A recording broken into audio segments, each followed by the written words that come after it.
I hope आप सब बढ़िया होंगे और आगे जितने भी एग्जाम्स आने वाले हैं उन सबकी जम के तैयारी कर रहे होंगे। तो जेईई एडवांस 2022 में 2 क्वेश्चन पूछे गए थे इलेक्ट्रोकेमिस्ट्री के। इलेक्ट्रोकेमिस्ट्री का भैया ऐसा हिसाब है कि हर साल क्वेश्चन आता ही है। जेईई का one of the most favourite chapter है इलेक्ट्रोकेमिस्ट्री। ठीक है, चलिए क्वेश्चन की बात करें तो क्वेश्चन है, आप जो इलेक्ट्रोकेमिस्ट्री का 3rd पार्ट पढ़ते हैं कंडक्टेंस वाला, वहां से क्वेश्चन है। क्वेश्चन ये मैं नहीं बोलूंगा कि हार्ड है, दिखने में बहुत बड़ा क्वेश्चन लग रहा है, मैं ये बोलूंगा कि ये मॉडरेट क्वेश्चन है। मैनिपुलेशन करनी है बस, इसमें कोई ऐसी रॉकेट साइंस मतलब आपको नहीं, ऐसा नहीं कि कोई टॉपर ही बच्चा इसको कर सकता था। क्वेश्चन देख के डरे नहीं, ऐसा नहीं होता है कि जेईई एडवांस में हर क्वेश्चन ही बहुत हार्ड आता है, नहीं तो ऐसे तो सब बच्चों की कट ऑफ क्लियर ही नहीं हो पाती। बात समझ में आ रही है?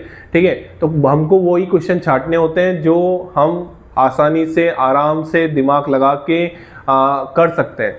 हमको उस क्वेश्चन में नहीं अटकना जो हो सकता है जेईई एडवांस ने बनाया ही इसलिए हो कि वो आपका टाइम वेस्ट कर दे। ठीक है ना, चलिए क्वेश्चन की बात करते हैं। तो ये 3 स्ट्रॉन्ग इलेक्ट्रोलाइट आपको दे रखे हैं, 3 स्ट्रॉन्ग इलेक्ट्रोलाइट हैं। एक तो ये रहा ZmXn UmYp और ये U है बेटा, ये U है, ये V है। ठीक है ना, चलिए लिमिटिंग मोलर कंडक्टिविटीज आपको दे रखी है UmYp और Vmxn की। ठीक है, अच्छी बात है। ये यूनिट्स है, यूनिट्स का थोड़ा ध्यान रखें कंडक्टेंस वाले टॉपिक में। The value of M + N + P।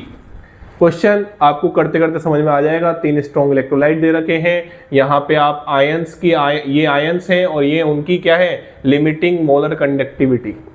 ठीक है, और आपको M + N + P की वैल्यू निकालनी है। एक आपको ग्राफ दे रखा है, ये लैम्डा ऑफ, ये ऑफ है बेटा, lambda of ZmXn versus √C का, ये C की पावर ½ है तो ये √C के बीच ग्राफ दे रखा है। ठीक है, चलिए ये क्वेश्चन है आपके सामने और इस क्वेश्चन को सोल्व करना है। कैसे करेंगे? बहुत आसानी तरीके से हम इस क्वेश्चन को सोल्व करने वाले। आइए, आप कैसे सोचते हैं इसको? आप पहले, आपको जो ये दे रखा है ना UmYp, इसको आप तोड़ते, आराम से तोड़ते UmYp को।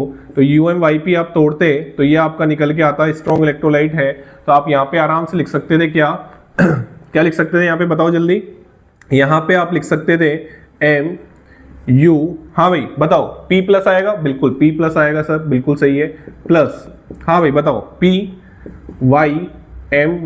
अब यार ये तो तोड़ना आपको आना चाहिए। ठीक है, स्ट्रॉन्ग इलेक्ट्रोलाइट की हम बात कर रहे हैं। ठीक है, चलिए इसके बाद तो आपको इसका λm0, देखो ये देखो लिमिटिंग मोलर कंडक्टिविटी λm0 दे रखा है आपको, और आपको ये लिखना सिखाया भी गया होगा। λm0 कैसे लिखते हैं आयंस की टर्म में, कैसे लिखते हैं बेटा? इसका λm0 कैसे लिख पाओगे आप? λm0 बराबर m, इसकी लैम्डा नॉट u, किसकी? U P+ की, प्लस P λ0